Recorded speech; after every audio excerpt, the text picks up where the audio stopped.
Welcome to the channel. Don't forget to subscribe and hit the like button so you don't miss any more shocking and captivating stories. Enjoy watching. If someone had told Calder Rowe that the night would change everything, he would have laughed it off. Nothing dramatic ever happened on Thursdays. Thursdays were leftovers, laundry half-folded, and the low hum of exhaustion settling into the walls of their suburban Ohio home. Yet, that evening, standing barefoot in the kitchen with a juice-stained dish towel over his shoulder, Calder felt something shift, quietly, almost politely, inside his chest. "Can you watch the kids tonight?" Lila asked, not looking up from her phone. Calder glanced at the clock above the microwave. 6:18 p.m. "Watch them," he repeated. Yeah, I thought we were all staying in." Lila finally looked up. She smiled, quick and light like a reflex. "Plans changed. I need to get out for a bit." That should have been normal. Parents needed breaks. Lila had been restless lately, always pacing, always scrolling, always somewhere else even when she was right there. Calder had told himself it was stress, or motherhood fatigue, or the way time slowly pressed people flat without asking permission. But then she added, "I'm meeting someone." The words landed softly, yet wrong. Calder blinked. "Someone? Who?" "A friend," she said too quickly. "From work." She worked in marketing for a mid-sized logistics company. He'd heard about her co-workers for years, complaints, inside jokes, stories repeated until they lost their shape. This name, though, didn't come with a name. "Okay," Calder said after a pause. "Dinner?" Lila shrugged. "Maybe. Don't wait up." She walked past him toward the stairs, already tapping at her phone. Calder watched her go, noticing things he hadn't before, or maybe noticing them differently. Her hair was down, styled in loose waves she never bothered with for grocery runs. Her perfume was stronger than usual, sharp and unfamiliar. Upstairs, a drawer slid open, then closed, then footsteps again. When she came back down, she was wearing a black dress Calder hadn't seen in years. The one she used to wear before kids, before bedtime routines and sippy cups. "You look nice," he said automatically. "Thanks." She grabbed her purse. "I'll be back late." "Late how?" She hesitated, just a fraction of a second. "Don't know. Depends." Calder nodded, though something tight coiled in his stomach. "Text me?" "Sure." She kissed the top of his head, not his lips, and was gone. The door closed. The house exhaled. Calder stood there for a moment, listening to the faint sound of her car pulling away. Then he shook his head, as if to physically dislodge the unease. "Daddy!" 4-year-old Miles yelled from the living room. "She's touching my Legos!" Calder forced a smile and went to intervene. Later, after baths and bedtime stories, after the kids were asleep and the house was quiet again, Calder sat alone on the couch with his phone resting on his thigh. The TV was on, but he wasn't watching it. 9:12 p.m. No text. He told himself he was being ridiculous. Lila had a life outside the house. He trusted her.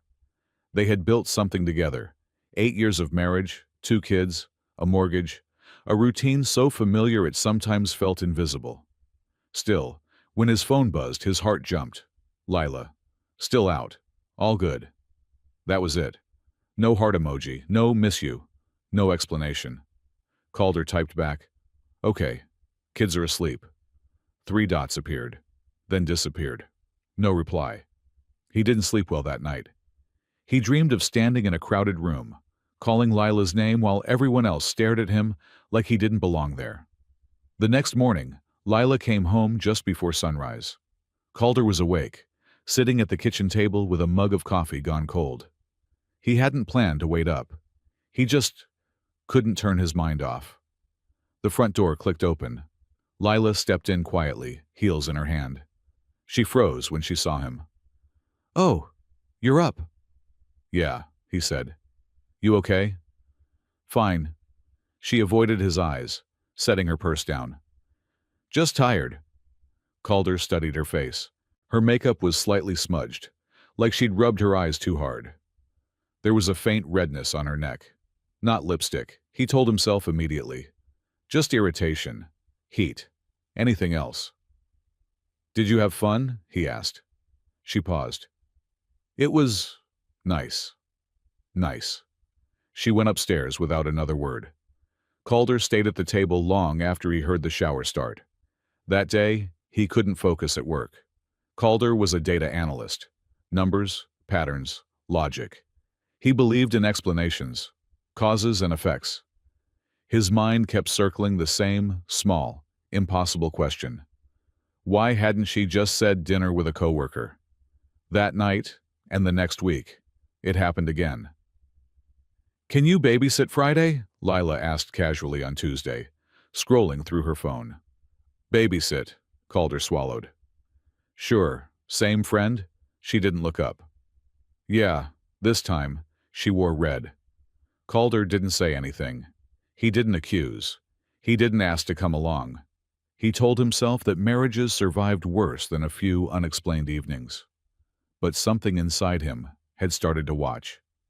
He noticed how she angled her phone away when texting, how she smiled at the screen in a way she hadn't smiled at him in months, how she showered immediately after coming home late, even when she claimed she was exhausted. On the third Friday, as Lila rushed out the door, Calder caught a glimpse of a name on her phone when it lit up. Evan. She tilted the screen away instantly. "What?" she asked sharply. "Nothing," Calder said.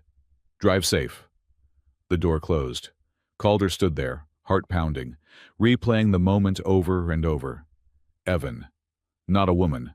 Not a group chat. A single name.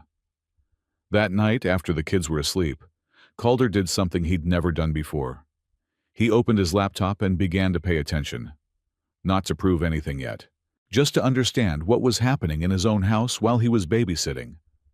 And for the first time, the thought formed clearly, fully, and terrifyingly in his mind.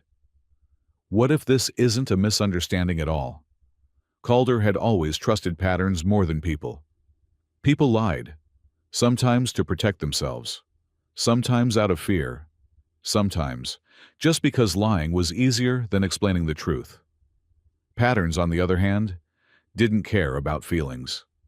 They existed whether you acknowledged them or not.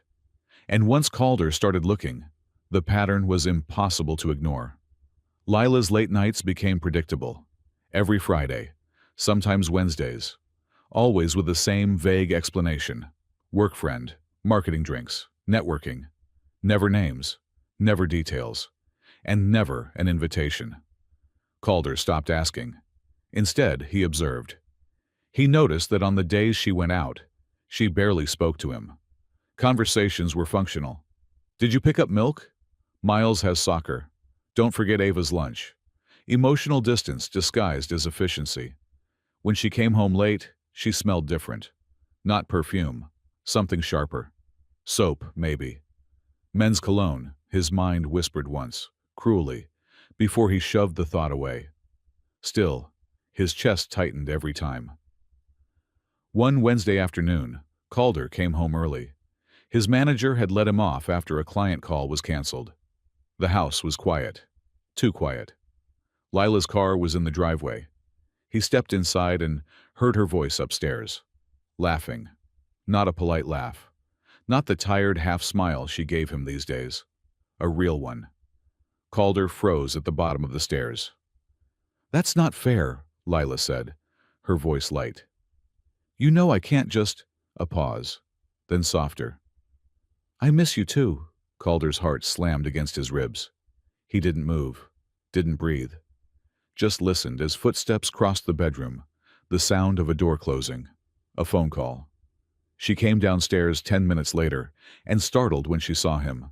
"Oh, you're home early." "Yeah," Calder said evenly. "Who were you talking to?"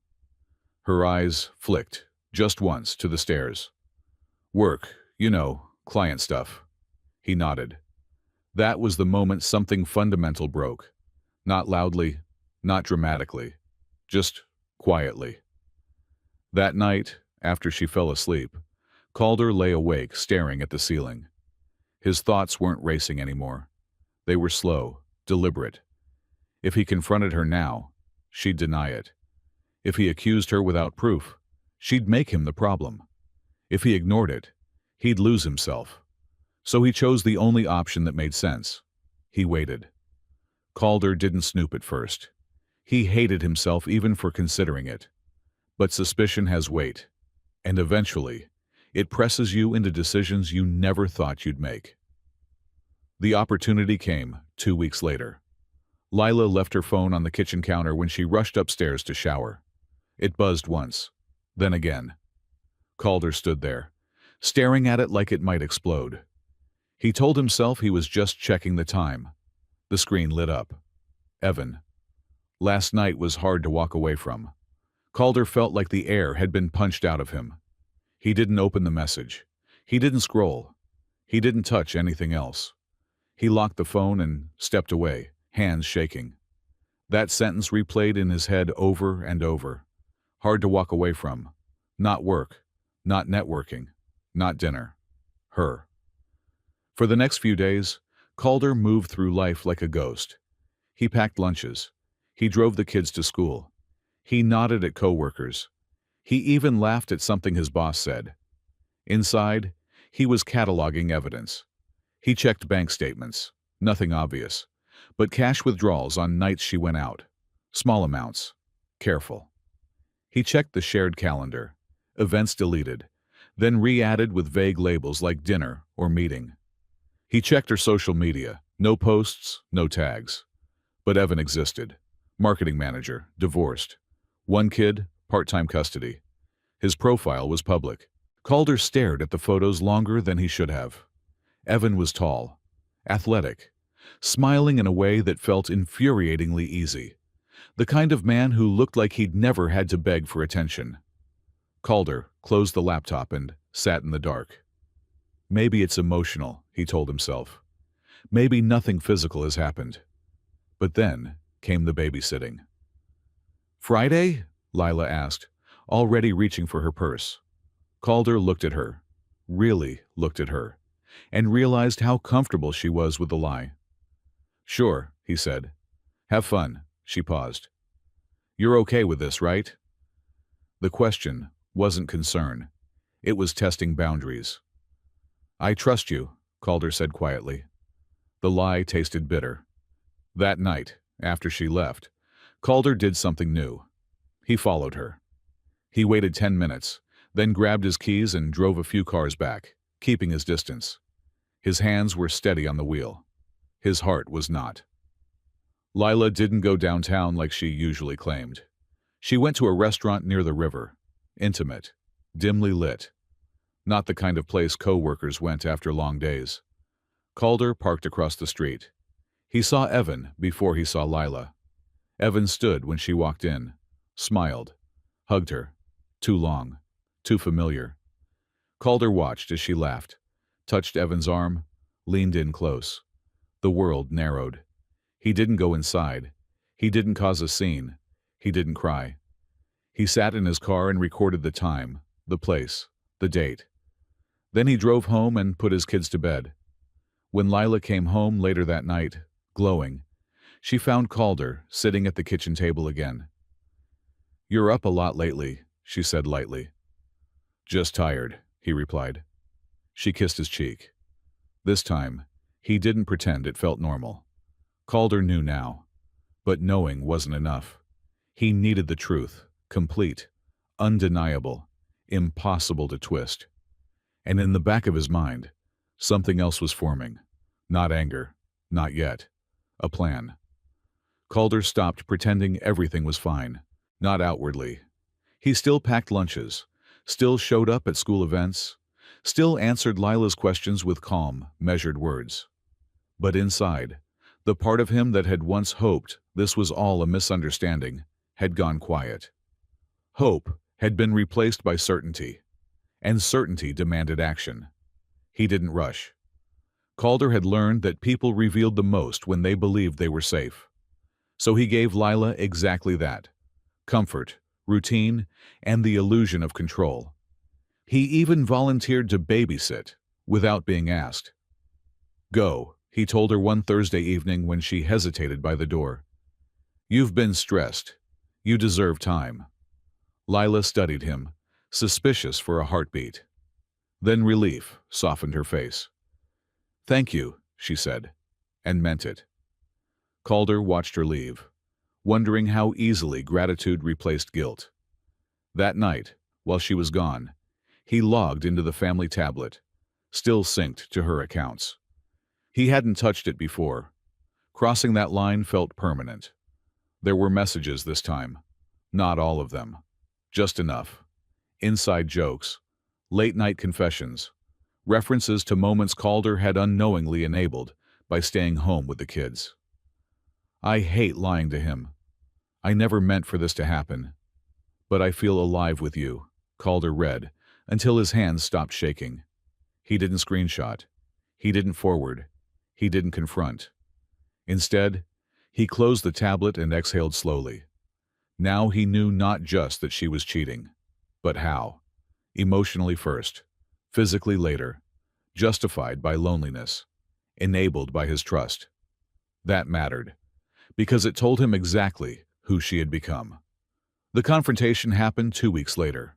Calder planned it carefully, not theatrically, but deliberately. The kids were at his sister Mara's house for the weekend. Lila thought he'd arranged it so they could reconnect. In a way, she was right. They sat at the dining table, candles lit, half-eaten pasta cooling between them. Something's changed with you, Lila said, swirling her wine. You've been distant. Calder looked at her for a long moment. Do you love him? He asked. The glass froze midair. What? Evan, Calder said calmly. Do you love him? Color drained from her face. I don't know what you're talking about.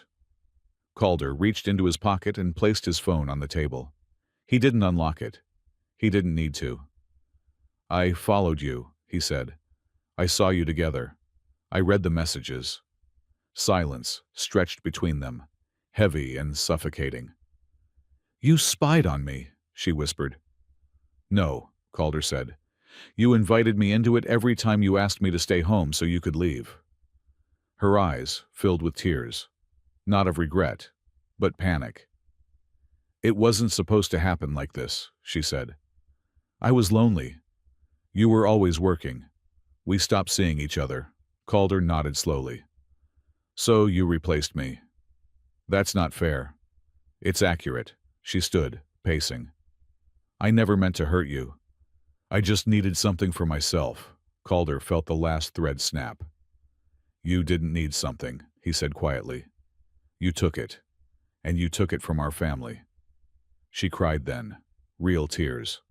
Apologies poured out, confused, tangled, desperate. Calder listened without interrupting. When she finished, he said, I'm filing for divorce. The word landed hard. You can't just... What about the kids? I'm thinking about them, he said. For the first time in months. She reached for him. He stepped back. There's more, Calder added. Her breath hitched. I know about the weekends away, he said. The hotel in Columbus. The lie about the conference. She stared at him, defeated. I kept records, Calder continued. Dates, messages, locations. I don't need revenge, but I won't be made the villain in this story. She sank into her chair. What do you want? She whispered. The truth, Calder said, and my dignity. The divorce was ugly, but not chaotic. Calder filed first. He documented everything. Lila's lawyer tried to frame it as a mutual drift, but the evidence spoke louder. Custody was shared, but structured. Trust was gone. The kids adjusted slowly. Calder made sure they never saw the worst of it. Lila moved out within a month. Evan didn't last. Calder heard through mutual circles that once the secrecy was gone, so was the excitement. Evan didn't want responsibility. Lila didn't want to be alone. Funny how that worked. The revenge wasn't loud, Calder didn't expose her publicly. He didn't yell. He didn't poison the kids against her. Instead, he did something quieter and far more permanent. He rebuilt himself. He changed jobs, started lifting again, took the kids camping, laughed more freely than he had in years. And one afternoon, months later, when Lila saw him laughing with someone new at a school event, someone calm, kind, and fully present, she understood. Not everything broken stays broken. Some things are simply replaced. The strange thing about endings, Calder learned, was how quietly they settled in. There was no dramatic final argument, no shouting match in the driveway, no moment where Lila begged him to stay or he slammed the door behind him.